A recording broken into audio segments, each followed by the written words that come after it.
नमस्कार, मी राहुल कुलकर्णी. एनडीटीव्ही मध्ये जगभरातल्या सर्व प्रेक्षकांचं स्वागत आहे. आपल्या स्क्रीनवरती श्री राजू मिश्रा दिसत आहेत, जे जे जे स्कूल ऑफ आर्किटेक्चरचे प्रिन्सिपल आहेत आणि ते इतक्या महत्वाच्या पदावरती आहेत की आज छत्रपती शिवाजी महाराजांच्या पुतळ्याच्या निमित्तानं जे अनेक प्रश्न उपस्थित झाले त्याचं उत्तर राजीव मिश्रा सरांकडे आहे, कारण ते राज्य सरकारच्या कला संचालनालय किंवा संचालक याचे डायरेक्टर आहेत. म्हणजे तेच सर्व आहेत की ज्यांनी ह्या पुतळ्याला परवानगी दिली होती किंवा त्यांच्या विभागाने देणं अपेक्षित होतं. सर, माझा थेट प्रश्न, जो पुतळा उभारला गेला त्याला परवानगी होती का? हा जो पुतळा उभारला गेलाय त्याच्या क्ले मॉडेल ला मान्यता कला संचालनालयाकडून दिली जाते. त्यांनी 6 फुटाचा क्ले मॉडेल जे त्यांना शिल्पकारना करायचं होतं त्याची मान्यता घेतली होती. पण तो 6 फुटाचा जो क्ले मॉडेल होता त्याचा जेव्हा त्यांनी एनलार्ज केला 35 फुटाचा आणि जेव्हा त्यांनी कास्टिंग साठी जे काही कार्यक्रम केले त्याची मान्यता आमच्याकडून काही घेतली नाही, कारण त्याला असं वाटलं असेल ते घ्यायची गरज नाही. सो आम्ही काय करतो, कला संचालनालयाच्या GR प्रमाणे आम्ही कुठलाही पुतळा बरोबर आहे किंवा कसे प्रपोर्शन आहे, कसं बरोबर दिसतायत की नाही, आणि ज्या विषयावरती पुतळा आहे ते त्या विषयावर बरोबर दिसून येत आहे की नाही त्याची मान्यता देतो. याच्यानंतर मुख्य वास्तुशास्त्रज्ञाकडून त्यांना पेडेस्टलची मान्यता दिली जाते. तर हा प्रसंग असा आहे की जेव्हा कुठलाही शिल्पकार कुठलाही पुतळा जेव्हा करतो तेव्हा स्वतःच्या स्ट्रक्चरल इंजिनियर आणि स्वतःच्या कास्टिंग आणि मटेरियल डिसिशन स्वतःच्या स्तरावरच घेतो. असं असायला पाहिजे की जेव्हा तो कुठलाही पुतळा मोठा करतो कास्टिंग करतानाही त्यांनी आमच्याकडे येऊन दाखवणं गरजेचं आहे, जे त्यांनी केलेलं नाही. सर, मी आज अनेक आर्टिस्टला बोललो, त्यांच्या मते तुमचा विभाग हा 3-4 पातळीवरची खरं तर तपासणी करत असतो. जेव्हा प्रत्यक्षात पहिल्यांदा मॉड्यूल येतो तेव्हाही करतो, त्याचं काही बाळ जो रूप आलं की तेव्हाही करतो, त्याच्यानंतर वेगळ्या पातळीवरती करतो. ह्या पर्टिक्युलर केसमध्ये तुम्ही असं म्हणत आहात की त्यांनी फक्त 6 फुटाच्या मॉड्यूललाच तुम्हाला येऊन परवानगी घेतली, बरोबर?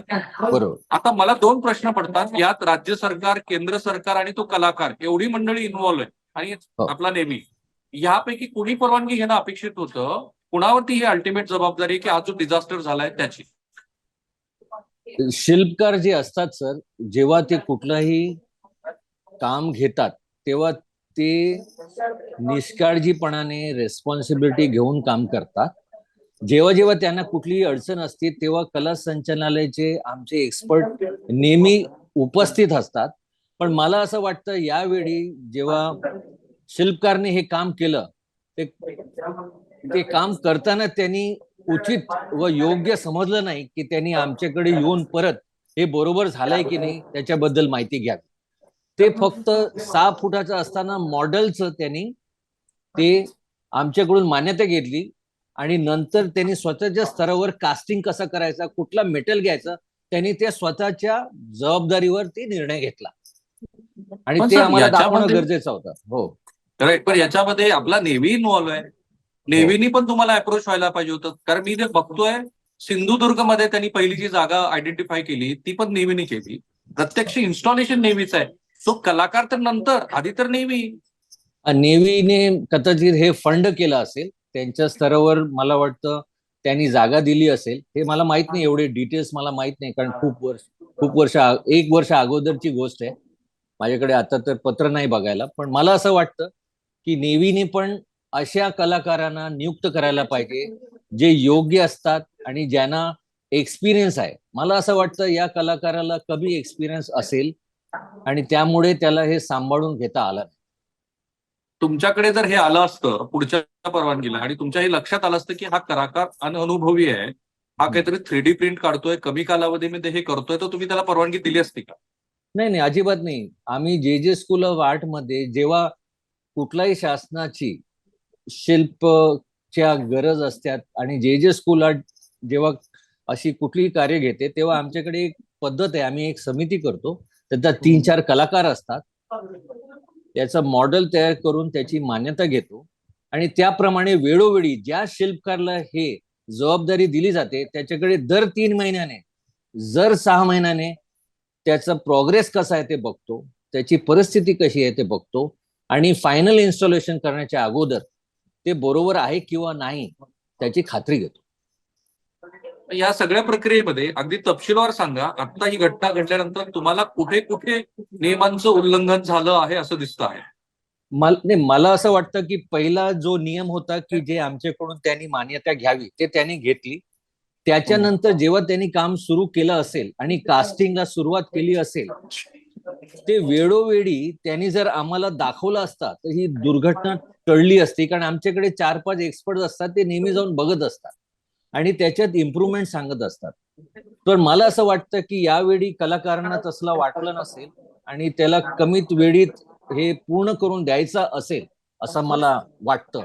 म्हणून त्यांनी योग्य नाही समजून आमच्याकडून मान्यता घ्यायचं त्यांनी ठरवलं आणि त्यांनी ते कम्प्लीट केलं. तर मला असं वाटतं की त्यांनी जर अजून आमच्याकडून गायडन्स घेतला असता तर आमच्या समितीने त्याला योग्य ते माहिती देऊन व्यवस्थित सांभाळून त्याला अजून चांगल्या रीतीने हे करून द्यायला मार्गदर्शन दिलं असतं.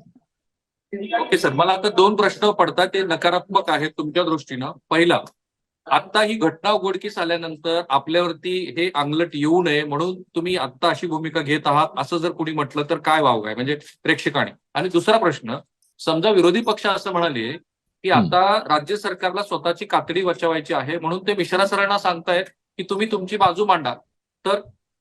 नाही, आम्हाला तर असं आहे सर, कला संचालनालयामध्ये ज्या ज्या कलाकारांनी ज्या ज्या वेळी कुठलेही पुतळेचे कार्यक्रम केले आमची मान्यता घेऊनच केले. कारण त्याच्याशिवाय कलेक्टर साहेबांची परवानगी त्यांना मिळणारच नाही राज्य शासनाच्या नियमाप्रमाणे. आमचं GRच तसं आहे. दुसरं असं आहे की जेव्हा ज्या पुतळ्याला, ज्या 6 फुटाच्या पुतळ्याला मान्यता मिळाली आणि शिवाजी महाराजांचा पुतळा दाखवला, आम्ही हे बघतो की हाईट प्रपोर्शन बरोबर आहे का, महाराजासारखेच दिसत आहेत ना, आणि काय वेगळं प्रसंग होऊ नये म्हणजे लॉ अँड ऑर्डरचा प्रॉब्लेम होऊ नये त्या दृष्टिकोनातून आम्ही एस्थेटिक सेन्सनी त्या पुतळ्याला मान्यता देतो. पण त्याच्यानंतर कलाकार किती वेळ घेऊन कुठला मटेरियल वापरून काय करतो ते आमच्या अतिरेकेत येत नाही. आम्ही काही त्याच्यावरती बोलू शकत नाही. पण जर कलाकारला वाटला की आपल्याला हा 6 फूट आता 35 फुटाचा करायचा आहे आणि त्यांनी जर आमची मदत घेतली असती आणि दाखवलं असता की सर आम्ही कास्टिंग करताना आता असं होतोय, आपण योग्य मार्गदर्शन करा, तर आम्ही नक्की दिलं असतं. पण यावेळी त्यांनी आमच्या मार्गदर्शन घेतलंच नाही. म्हणून आम्हाला कोणाला फोर्स करता येत नाही की आम्हाला दाखवा आणि त्याप्रमाणे पुढे जा. ही माझी भूमिका राहील. नाही, पण याच्यामध्ये कलाकारांनी जे मटेरियल वापरलं आहे, हो, जे फोटो तुम्ही बघितले असतील, जे व्हिडिओ तुम्ही आधी बघितले असतील, त्याच्याबद्दल एक एक्सपर्ट म्हणून तुमचं काय मत आहे? त्यांनी जे मटेरियल वापरलं ते बरोबर आहे का? तिथे त्यांनी प्रायमरी काय गोष्टी करणं अपेक्षित होतं ज्या त्यांनी अजिबात केलेलं नाहीये? सर, हे जे मटेरियल त्यांनी वापरलंय, जर त्यांनी कास्टिंग केलं असतं ब्रॉन्झ मध्ये तर त्याला वेट आलं असतं. त्यांनी ना मेटल प्लेट्स केले आहेत आणि त्याला कमीत वेळीत त्यांनी कास्टिंग केलंय. त्यामुळे वाऱ्याच्या जोराने ते प्लेट्स जागेवर राहिले नाहीत. आणि यांच्याबरोबर जो स्ट्रक्चरल इंजिनियर होता ज्यांनी यांना मदत केली, स्ट्रक्चरली त्यांनी बरोबर कॅल्क्युलेशन केलं नाहीत आणि विंड स्पीड कॅल्क्युलेट केलं नाही. त्यामुळे या कलाकारांना त्याला मदत करणारे जे स्ट्रक्चरल इंजिनियर्स आहेत, जे स्ट्रक्चरल स्टेबिलिटीचे कार्य करतात, त्यांच्याकडून ही चूक झालेली दिसून येते. ओके, पण तुम्ही आता मगाशी बोलताना असं म्हणाला की तुमची मान्यता असल्याशिवाय कोणत्याही पुतळ्याचं इन्स्टॉलेशन होत नाही. हो. ती जिल्हा पातळीवरची यंत्रणा त्याला परवानगी देत नाही.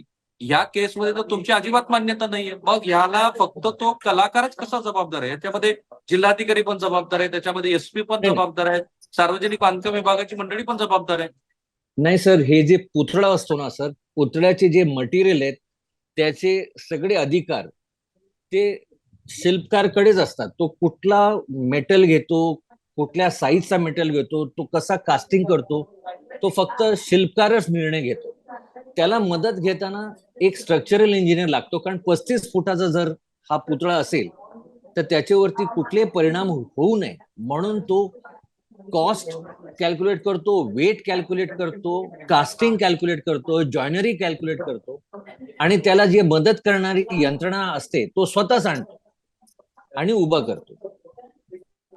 सर माझा हा आरोपच नाहीये, पण जर कोणी असं म्हटलं की मिश्रा सर हे आपल्या सबऑर्डिनेट असलेल्या शासकीय यंत्रणांना वाचवतात, एक 24 वर्षाचा तरुण त्याला काय हे सगळे नियम माहिती असतात, पण बाकीचे एसपी, कलेक्टर, सार्वजनिक बांधकाम विभागाची मंडळी ही एवढी अज्ञानी आहेत. हो, आता स्कल्पचरचं चयन आम्ही नाही करत सर. स्कल्पचर तेच चयन करून येतात, तेच आम्हाला मॉडेल तयार करून देतात.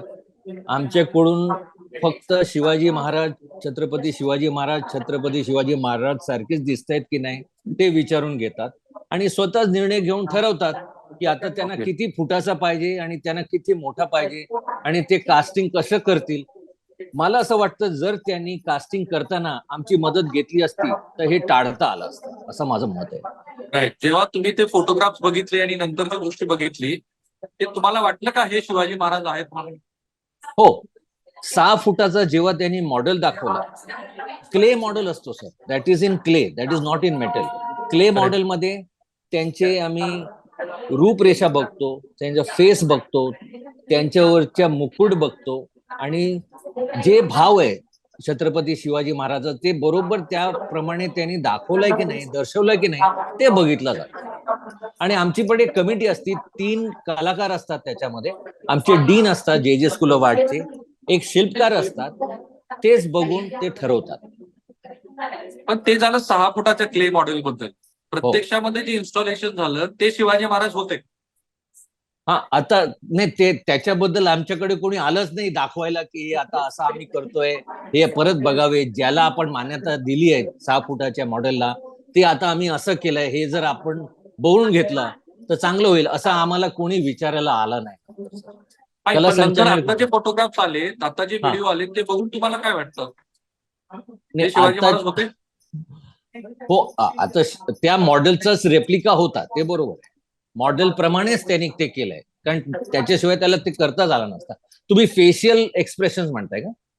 अरे करेक्ट. हा हा, नाही फेशियल एक्सप्रेशन तर ठीक आहे, फक्त त्याच्यामध्ये प्रॉब्लेम असा झालाय की तलवार जे शिवाजी महाराजांनी दाखवलंय ताणताना, त्यामुळे मला वाटतं की टॉर्क फोर्सेस जे असतात ना, स्ट्रक्चरल इंजिनिअरिंग फोर्सेस, ते विंड स्पीड आणि विंड लोडमुळे कुठल्या तरी कॅल्क्युलेशन मध्ये मिस्टेक झाल्याने, ते बरोबर न कॅल्क्युलेट केल्यामुळे हे अपघात झाल्यासारखं वाटतंय. राईट. माझ्याकडे सर सार्वजनिक बांधकाम विभागाचं पत्र आहे. ते 10 दिवसापूर्वीच पत्र आहे. त्या पत्रात ते असं म्हणताय की ते जे नटबोल्ट आहे त्याला गंज चढलेला आहे.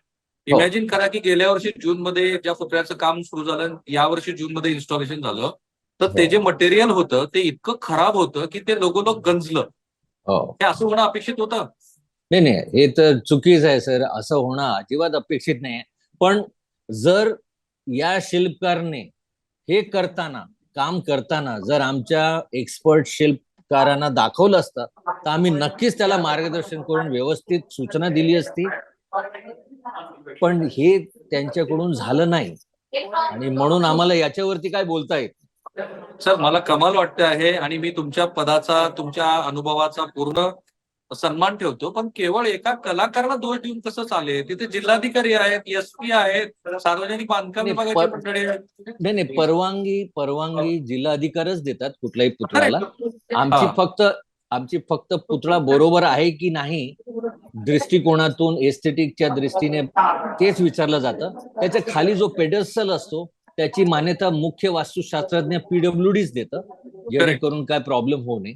आणि त्याच्यानंतर एक्झिक्यूट करण्याची जबाबदारी शिल्पकाराकडेच असते. जर Right. समजा शिल्पकारांनी आता आमच्या त्याच्यामध्ये व्हायोलेशन झालं असेल तर जे कोणी व्हायोलेट करणारे लोक आहेत, हा. जिल्हाधिकारी, एसपी, तत्सम सगळ्यावरती गुन्हे दाखल व्हायला पाहिजे. नाही, मला असं वाटतं की जे कलेक्टर असतं ते फक्त पत्राच्या परवानगीप्रमाणेच पुढे परवानगी द्यायची किंवा कसं या बाबतीत निर्णय घेतात. मटेरियलच्या बाबतीत मला नाही वाटत collector is technically I stable. Completely agree, but इथे तर फायनल तुमचं पत्रच नाहीये की ते इतक्या मोठा इन्स्टॉल करायचंय म्हणून. हा, नाही, ते आमचं पत्र मान्यतेचं फक्त त्या मॉडेलचं असेल सर, बरोबर, अगदी 6 बरोबर फूट आहे. मॉडेलचं. हा, बरोबर त्याच्यानंतरचं पत्र आमच्याकडून कोणी मागितलं नाही आणि कोणी घेतला नाही. Right. 35 आता दुसरा फुटाचा. प्रश्न सर, की एवढा मोठा पुतळा जेव्हा उभारला जातो आहे, तो जो कालावधी आहे तो हो. कालावधी बरोबर आहे का? आणि 3D प्रिंटिंग वापरणं बरोबर आहे? नाही, 3D प्रिंटिंग प्रत्येक शिल्पकार वापरतो, कारण त्याची साईज तो मोठी करतो, स्केलने वाढवतो. 3D printing is part of the job. Okay. कारण स्केल वाढवताना सगळे शिल्पकार तसंच करतात. पण वेळ, मला वाटतं यावेळी त्यांना वेळ कमी भेटला असेल, त्यामुळे त्याची कास्टिंग बरोबर झाली नसेल आणि ते जॉईंट्स बरोबर केलं नसतील त्या लोकांनी. सर, मुख्य प्रश्न असा उपस्थित होतो की तो जो कालावधी आहे, तो कालावधी त्या कलाकारासाठी पुरेसा होता का? कारण एवढा मोठा पुतळा उभारायचा असेल तर पुरेसा कालावधी हवा. आणि दुसरा महत्वाचा प्रश्न, 3D प्रिंटिंग त्यांनी वापरली त्याच्याबद्दल काही कलाकारांचं मत थोडंसं वेगळं आहे. हा, नाही सर, 3D प्रिंटिंग वापरण्यासाठी ते प्रपोर्शन हाईट बघण्यासाठी ते चेक करायला 3D प्रिंट आउट काढतात. आणि जेव्हा 6 फुटाचा जेव्हा त्यांना 35 फुटाचा करायचं असतं, तर ते स्केलिंग म्हणून एक पेंटोग्राफ मेथड असतं. ते प्रपोर्शन बरोबर मिळावा म्हणून ते 3D प्रिंटिंगच्या मॉडेल काढून ते निर्णय घेतात. 3D printing is a very simple process use by every artist, असं काय नाहीये. फक्त मॉडेल जेव्हा ते वाढवतात स्केलमध्ये, ते बरोबर प्रोपोर्शन मध्ये झालंय की नाही ते बघण्यासाठी ते 3D प्रिंटिंग करतात. आणि मटेरियल जो चूज करतात त्या पुतळ्याचा, त्याच्यानंतर कास्टिंग करावी लागते सर. कास्टिंग मध्ये वेळ दिला पाहिजे. जे वेळ मला असं वाटतं त्याला कास्टिंग मध्ये मिळाला नसेल, म्हणून कास्टिंग बरोबर झाली नसेल. आणि स्टिचिंग जी असते प्लेट्सची, यावेळी त्यांनी स्टील प्लेट्स घेतले होते, ते स्टिचिंग बरोबर झाली नसेल, त्यामुळे ते वीक झालं असेल आणि जॉइनरी बरोबर न झाल्यामुळे असं झालं असेल. आयडियली एवढ्या उंचीच्या पुतळ्यासाठी किती वेळ मिळायला हवा होता सर? 1 वर्ष लागतो सर. द डेट, ज्या वर्षापासून तुम्हाला परवानगी दिली जाते त्याच्यानंतर 1 वर्ष कालावधी लागतो सर. आणि का लागतो सर? कारण ते टप्प्याटप्प्याने करावा लागतो. आणि टप्प्याटप्प्याने झाल्यानंतर ज्या 6 फुटाच्या मॉडेलला आम्ही मान्यता देतो, ते 6 फुटाच्या मॉडेलच्या प्रपोर्शन प्रमाणे झालंय की नाही तेच आम्ही बघायला जातो. पण मला असं वाटतं की ते 6 फुटाच्या मॉडेलला जेव्हा त्यांनी परवानगी घेतली, त्याच्यानंतर कदाचित त्याच्याकडे वेळ कमी असेल आणि त्याला डिलिव्हरी करण्यासाठी प्रेशर असेल, म्हणून त्यांनी कमी वेळेत ते केलं असेल आणि असं झालं असेल. ते प्रेशर होतं हे तर दिसतच आहे. हो. आता मला एक वेगळा प्रश्न पडलाय आणि इथे तुम्ही डायरेक्टर पेक्षा तुमच्या ह्या क्षेत्रातल्या अनुभवाबद्दल बोलावं अशी माझी अपेक्षा आहे. एसपीजी जेव्हा एखादा कार्यक्रम करतं, हो. तिथे पंतप्रधान इन्व्हॉल्व आहे. त्या हो. कार्यक्रमामध्ये ज्या कार्यक्रमाच्या सोहळ्याला आपण जाणार आहोत त्याचे सगळे तपशील एसपीजी कडे असतात. अगदी बरोबर. तर अगदी प्रथम बरोबर. दर्शनी तर असं दिसतंय की एसपीजीनी पण फार मोठा निष्काळजीपणा केला या केसमध्ये. आता एसपीजी फायनली सगळं ठरवतात. हा कार्यक्रम होणार आहे की नाही, त्या कार्यक्रमामध्ये कोण कोण उभे राहणार, त्या कार्यक्रम किती वेळाचा असावा, हे तर एसपीजी ठरवतात. आणि त्यांच्यावर कोणाचाही दबाव चालत नाही. ते नेहमीप्रमाणेच ठरवतात. आणि त्यांना ही माहिती घेतलं जायला पाहिजे होतं असं मला वाटतं. एसपीजीने काय केलं त्याच्याबद्दल तर मला माहित नाही, कारण ते कोणाला विचारत पण नाही सर, असं पण आहे. आय नो आणि आम्हाला तो अनुभव आहे त्याचा. पण मग त्याचा सरळ सरळ अर्थ असा की ज्या कार्यक्रमाचा म्हणजे ज्या पुतळ्याचं अनावरण आपण करणार आहोत त्याच्याबद्दलच्या कुठल्याही परवानग्या झालेल्या नसतील, नाहीये ते दिसतच आहे, तुम्हीच ते स्वतः सांगितलं. तर ज्या कार्यक्रमाला माननीय पंतप्रधान उपस्थित राहिले, माननीय मुख्यमंत्री उपस्थित राहिले आणि उपमुख्यमंत्री उपस्थित राहिले, तोच मुळात बेकायदेशीर ठरला अंतिमतः. नाही, ज्या 6 फुटाच्या मॉडेलवर आम्ही मान्यता दिली आहे, जिथे छत्रपती शिवाजी महाराजांचा पुतळा छत्रपती शिवाजी महाराजांचा पुतळाच आहे, त्याच मान्यतेवर त्यांनी पुढे जाऊन 35 फुटाचं तयार केलं. फक्त त्याच्याकडून मला असं वाटतं चूक अशी झाली की 35 फूट करताना त्यांनी जर टप्प्याटप्प्याने आमच्या कलाकार लोकांची मदत घेतली असती आणि मान्यता बरोबर आहे की नाही हे सर सांगितलं सर तुम्ही, हे मला ते पटवून मी घेतलं असं असतं तर म्हणालो प्रॉब्लेम की झाला नसतं. I agree with you. आणि तुम्ही ज्या खुर्चीवर बसल्या तिथे कदाचित तुम्हाला ते थेटपणे बोलता नाही येणार. पण मला हे सांगा की ज्याची परवानगीच नाहीये, जे 6 फुटाचं 35 फुटावर गेलेलं आहे, पंतप्रधान कार्यालय इन्व्हॉल्व आहे, मुख्यमंत्री कार्यालय इन्व्हॉल्व आहे, तर हा कार्यक्रमच मुळात आता बेकायदेशीर होता असं नाहीये का? कार्यक्रम बेकायदेशीर जर झाला असता तर पंतप्रधान आलेच नसते. जोपर्यंत कायद्याप्रमाणे सगळ्या गोष्टी होत नाही. पंतप्रधान कुठल्याही कार्यक्रमाला उपस्थित नसतात. He was there. हा, पण आता हे चूक झाली असेल, त्या लोकांनी दक्षता घेतली नसेल, एवढंच मी म्हणू शकतो. आता शेवटचे माझे 2 प्रश्न. आता गुन्हा दाखल झाला आहे, आणखी काय कारवाई करायला हवी असं तुम्हाला वाटतं? गुन्हा जर सिद्ध झाला की हे स्ट्रक्चरल इंजिनियर आणि कलाकाराच्या निष्काळजीपणामुळे हे झाला आहे, तर गुन्हा तर त्यांना फेस करावाच लागेल, कारण त्यांनी जबाबदारीने ते केलं नाही. आणि त्याच्यानंतर या बाबतीत काय खात्री घेतली पाहिजे आणि पुढच्या वेळी त्यांना कसं आपल्याला परवानगी देण्याच्या पूर्वी कारवाई करावी लागेल, त्याच्यासाठी एक नवीन गाईडलाईन तयार करावी लागेल, जेणेकरून असं परत होऊ नये. काय गाईडलाईन्स कलाकारांसाठी. तुम्हाला दिसतात? काय गाईडलाईन्स दिसतात की हे करायला हवं? मला असं वाटतं की जेव्हा कलाकार मान्यता घ्यायला येतात छोट्या मॉडेलचा, तेव्हा त्यांना टप्प्याटप्प्यानेच आपण मान्यता द्यायला पाहिजे. आणि काम चालू असताना त्यांना प्रोग्रेस ऑफ वर्कची पण मान्यता द्यायला आता आपल्याला अट घालावी लागेल, जेणेकरून त्यांना चुकीचं काही करता येणार नाही. ओके सर, तुम्हाला ही घटना घडल्यानंतर प्रशासकीय पातळीवरती काही विचारणा झाली आहे का राज्य सरकार आणि केंद्र सरकार? नाही, अजूनपर्यंत मला कुठलीही विचारणा झालेली नाही. आज सार्वजनिक सुट्टी असल्यामुळे आज तर मला कुठल्याही बाबतीत विचारणा केल्या गेलेला नाहीये, पण नक्की या बाबतीत विचारणा करण्यात येईल असं मला वाटतं. Thank you sir, thank you so much. बऱ्याच प्रश्नाची तुम्ही उत्तरं दिली. काही प्रश्नाची तुम्हाला उत्तरं देता येत नाहीयेत असं मला जाणवलं, कारण तुम्ही ज्या पदावरती बसलेले आहात. काही प्रश्न तुम्हालाही माहिती आहेत की त्या प्रश्नाची उत्तरं मी जे प्रश्न विचारले त्याच्यातच आहेत. कारण हा अशा पद्धतीचा कार्यक्रम करणं हे माझ्या मते अत्यंत बेकायदेशीर, बेजबाबदार आहे. हे तुम्ही न बोलता तुमच्या अनेक उत्तरातनं ते दिसतच आहे. त्याचं इंटरप्रिटेशन प्रेक्षक सुद्धा करतीलच. सो थांबूया आपण इथे. आम्ही छत्रपती शिवाजी महाराजांच्या या पुतळ्यासंदर्भात जो काही गलथानपणा झालाय त्याचे प्रत्येक कामगिरी तुमच्या समोर आणूया. मी मिश्रा सरांचे आभार मानतो की इतक्या वरिष्ठ पातळीवरती बसून सुद्धा त्यांना ह्या पुतळ्यासंदर्भात ही गोष्ट महाराष्ट्रासमोर यावी असं वाटलं. त्यांचा हेतू मला असं दिसतं की इथून पुढे तरी किमान अशा पद्धतीचा निष्काळजीपणा होऊ नये. बरोबर ना sir? Yes. Thank you so much. धन्यवाद. मी आभारी आहे तुमचा.